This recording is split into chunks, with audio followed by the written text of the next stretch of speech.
YouTube, what is going on? It's Nail Talk 23. I'm back with another video. Before we get into the video, YouTube, I need you to hit the like, comment, and subscribe button. I post these videos daily, so turn on that bell and get notified when these videos drop. Today we got what happened to Shawn Wayans from the Wayans brothers. Let's get straight into it. The Wayans family cemented themselves in Hollywood and comedy history back in the early 90s with Keenen and Damon Wayans, bringing us the iconic sketch comedy show In Living Color.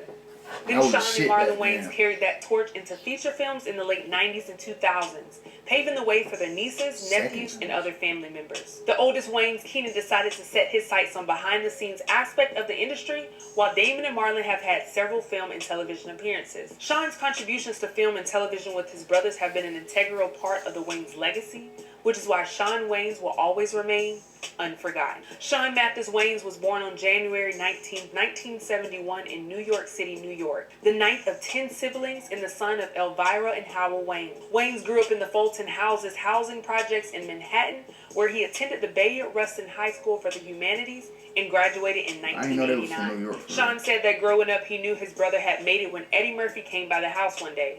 A young Shawn and Marlon saw what Eddie was wearing and they couldn't resist the urge to snap on Eddie for his leather pants. Then Marlon soon realized that Eddie's pants cost more than everything in the Wayans home at the time. With the help of his brother, Shawn's first on-screen appearance was in 1988's I'm Gonna Get You Sucker, starring and written by Keenen Ivory Wayans, which will also serve as his directorial debut.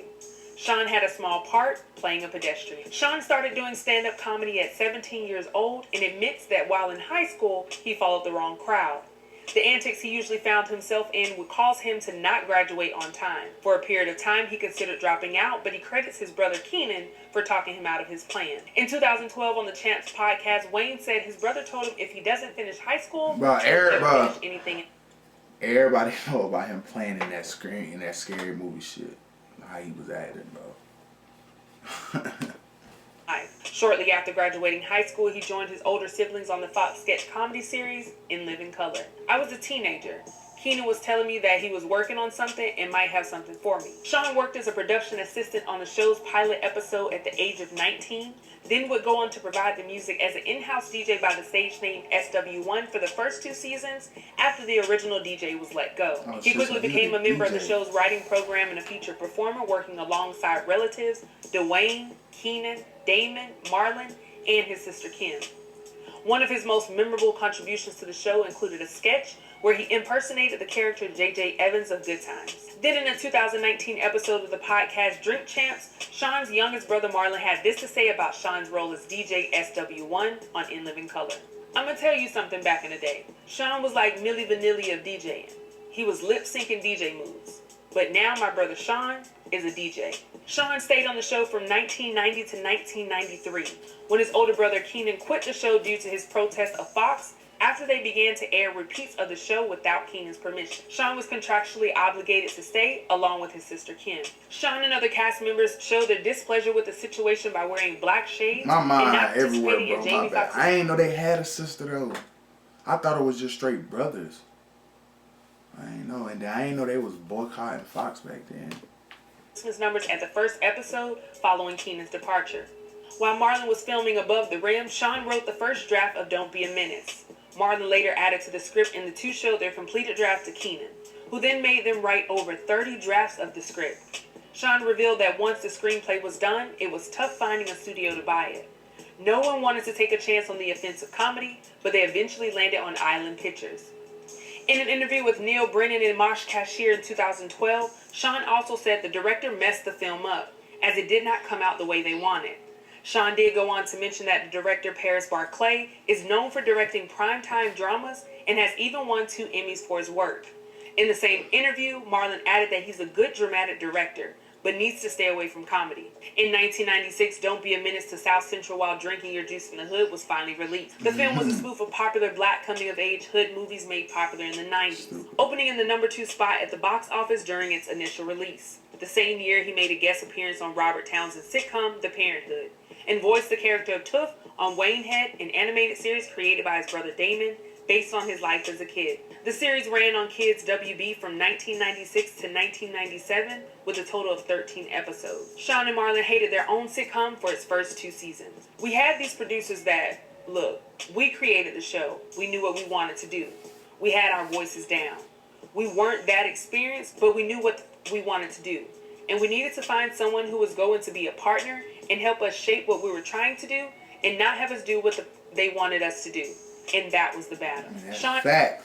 What are you doing today to change your That's probably why they canceled the Wayans brothers, because shit like taking that. This cannabis. That was a good ass show. Shawn did go on to say that they did have the support of the studio, who were fans. The studios eventually fired those producers and brought in new ones.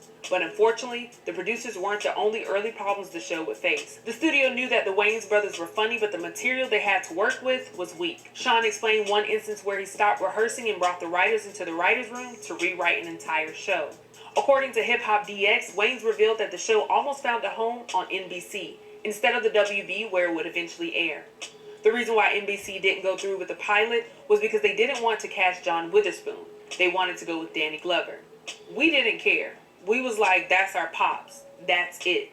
Take it or leave it. So, the show didn't get picked up on NBC.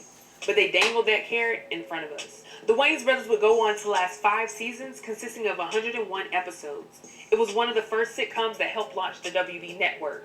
Shawn was even nominated for Favorite Television Actor at the Nickelodeon Kids' Choice Awards in 1998 for his work on the show. The show was canceled in 1999 due to declining ratings and never received a proper finale. Following the Wayans brothers' cancellation, Shawn appeared in an episode of the animated series Happily Ever After, Tale for Everyone, the action thriller New Blood, and the documentary Open Mic. After watching several horror films like Scream and I Know What You Did Last Summer, Shawn and his brother Marlon began working on their next project. In 2000, the Wayans brothers reunited again to create what is possibly their biggest and most notable film to date, Scary Movie. Written by Shawn and Marlon and directed by older brother Keenan, Scary Movie is a spoof of popular slasher films from the late 90s and 2000s. The movie would go on to be a hit, spawning several sequels with the Wayans, but only returning for the second film after Dimension decided to part ways with the brothers over creative differences. That was a big deal because we worked our ass off and it all came together nice. It was a lot of fun. The first Scary Movie was a blast. The second one wasn't as much fun. The first one, we had more to do with. And the second one, we didn't. Shawn explained the reason the second film was so draining. The second one is better than the first one, bro. The second one is funny as hell. The nigga with the hand. That nigga with that fucked up hand. Film produced and released just 1 year after the first film. Production on Scary Movie 1 took 3 years to complete, and the brothers felt rushed with the sequel. The Weinstein Company did ask Wayans to come back for a third, but they wanted to take a break to make sure the third would be done right. But unfortunately, this led to the company moving on with the franchise without its creators. After the split from Dimension, there was a studio bidding war between Universal, but they stupid in here. They was stupid in this part, and Sony-based Revolution Studios. Revolution locked in the brothers in a 2-picture deal. The first film to be released under the deal was White Chicks, where Shawn and Marlon played 2 FBI agents who go undercover as a couple of hotel heiresses to protect the sisters from a kidnapping plot. The film received mixed reviews upon release, but since has been considered a cult classic. Filmed on a budget of $37 million, White Chicks would go on to gross over $113 million worldwide. Despite the financial success of the film, it received 5 Razzie Award nominations, including Worst Picture. Their second film with Revolution was 2006 Little Man, where Shawn plays a married man who unknowingly takes in what he believes to be a child, but turns out to be a jewel thief undercover. The film was also critically panned and nominated for 3 Razzie Awards, but grossed $104 million on a $64 million budget. Keenen Ivory Wayans would direct and co-write both White Chicks and Little Man. Shawn's last major film appearance was in a cameo role in the 2009 film Dance Flick. Directed by Shawn's nephew Damian Dante Wayans, the movie was a spoof film parodying popular dance movies like You Got Served and Stomp the Yard. The movie even made fun of Save the Last Dance, Step Up, Footloose, Dirty Dancing, among others. And once again, it was another Wayans film that got poor reviews and made $32 million at the box office from the $25 million it cost to make it. Shawn's last live action film appearance came over a decade ago, and he doesn't appear to have anything in the works with a film studio. With Shawn taking a break from TV and film, he instead decided to set his focus on stand-up comedy and DJing. both of which he's not new to. Usually what I do is when I'm doing stand-up, I'll book a Saturday night in a club. And so after I do my stand-up set, I DJ my own after party. Shawn's social media is filled with photos of him as a DJ controlling the party through music. Shawn's absence from TV and film could also be attributed to the fact that he's a father of 3 kids. In 2014, Shawn, Marlon, Keenan, and Damon got together for a small stand-up comedy tour. It would be the first time audiences saw the 4 together since their time on In Living Color. The main challenge of doing a tour like this is not us putting together the jokes, it's getting all 4 of us to say yes to the same thing at the same time. We have 4 different lives, and we are usually in 4 different places. It's hard to get us on the same page at the same time. Well, luckily for fans, the Famous Brothers had time in their schedule to come together and deliver. The tour was originally pitched as a combination of sketches and stand-up, with some thinking that some of their In Living Color characters would return. However, in a 2013 interview before the tour launched, Keenan shut down those rumors, preferring to move on and create something new. In 2017, just before the premiere of the sitcom Marlon, Shawn's old partner reminisced on the chemistry he had with his brother. I would love to work with my brother. I love working with Shawn. Talk about natural chemistry. That's my Bugs Bunny, and I'm his Daffy Duck forever. In the meantime, I just got to build Marlon the best I can. And then when he's ready to do a Marlon Shawn, we'll do a Marlon Shawn. If they want to do all the Wayans brothers, we can do that too. Whatever they want to do, I'm there. Throughout 2019, Shawn embarked on the off-color stand-up comedy tour along with his brother Keenan, Tommy Davidson, and David Allen Greer. In addition to the stand-up comedy tour with his former castmates, Shawn was also involved in the production of the live show, The Boo Crew. The Boo Crew consisted of 2 specials that aired in 2006, but the specials were brought to the live stage in 2019, which Shawn had a hand in.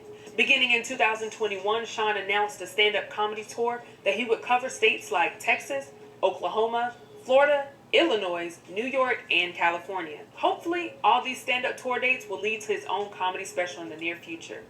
The Wayans family is a perfect example of having strength in numbers. Personal perception aside, Shawn Wayans has had a huge impact on the family's legacy in entertainment with the credits to prove it, which is why Shawn Wayans will be unforgotten. Bro, they do need to come out with either a comedy show, a stand-up or all of them on the same show or something. Because that's probably the most, I ain't gonna say the most, but it's so many of them, bro, that been in so many movies, bro. The Wayans is lit. But YouTube, that's gonna be it for this video. If you're rocking with the channel, leave me a like. I need you to sub and get me to 1,000 subscribers, YouTube. I'm trying to run it up. Catch y'all on the next one.